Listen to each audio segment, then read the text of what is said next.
Friends, welcome back to my channel. இன்றைக்கி இட்லியை வச்சு ஒரு வடை செய்ய போகிறோம்.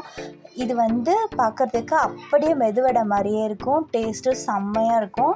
எப்போவுமே நம்ம உப்புமா தான் பண்ணுறோம், அதுக்கு பதிலாக நம்ம இந்த மாதிரி ட்ரை பண்ணி பார்க்கலாம். ரொம்பவே நல்லாயிருக்கும். அதுக்கு நான் இப்போ காலையில் செஞ்ச இட்லியை எடுத்திருக்கேன். இது எனக்கு ஒரு 5 பீஸ் இருக்குது. இதை ஃபஸ்ட்டு கையால் நல்லா உதுத்து விட்டுக்கலாம்.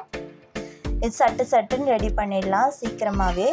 கூடவே ஒரு 2 டேபிள் ஸ்பூன் அளவுக்கு அரிசி மாவு, அப்புறமா ஒரு 1/2 வெங்காயத்தை பொடியாக நறுக்கி வச்சுருக்கேன், அதையும் சேர்த்துக்கிறேன்.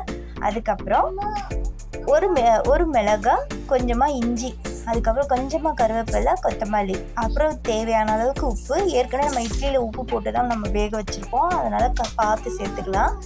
இப்போ ஃபஸ்ட்டு கையால் வெறுமனே பிசைஞ்சு விட்டுட்டு அதுக்கப்புறமா தண்ணி தெளித்து இந்த பதத்துக்கு நம்ம பிசைஞ்சு வச்சுக்க போகிறோம். அதுக்கப்புறமா ஒரு கையில் எண்ணெயை தடவிட்டு அதை நம்ம வடை ஷேப்புக்கு தட்டி எடுத்துக்க போகிறோம். தட்டிட்டு அதில் சின்னதாக ஒரு ஓட்டையும் போட்டுக்கலாம். ஆனால் இது போடும்போது கொஞ்சம் விரிசல் விழும், நம்ம பார்த்து அதை வடை மாதிரி தட்டி எடுத்துக்கலாம். இதே மாதிரி நான் எல்லாத்தையுமே பண்ணிட்டேன்.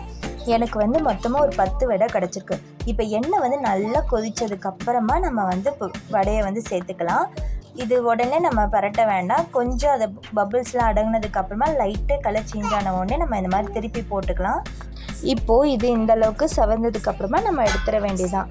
சூப்பரான ஒரு வடை, அதுவும் இட்லியில் செம்மையாக இருக்கும். ட்ரை பண்ணி பாருங்கள். இப்போது நான் அடுத்த பேட்சும் ரெடி பண்ணிக்கிறேன். எனக்கு மொத்தமாக 10 வடை வந்துச்சு. நம்ம செய்யும் போது என் பையன் 2 சாப்பிட்டுட்டான். இது சாப்பிடும் போது அவ்வளோ கிறிஸ்பியாக நல்லா டேஸ்ட்டாக இருக்கும். சூப்பரான இட்லி வடை ரெடி ஆகிடுச்சு. இந்த வீடியோ உங்களுக்கு பிடிச்சுன்னா லைக் பண்ணுங்கள், ஷேர் பண்ணுங்கள், மறக்காமல் சப்ஸ்கிரைப் பண்ணிவிடுங்க. நிறைய வீடியோஸ் கற்றுட்டு இருக்கு.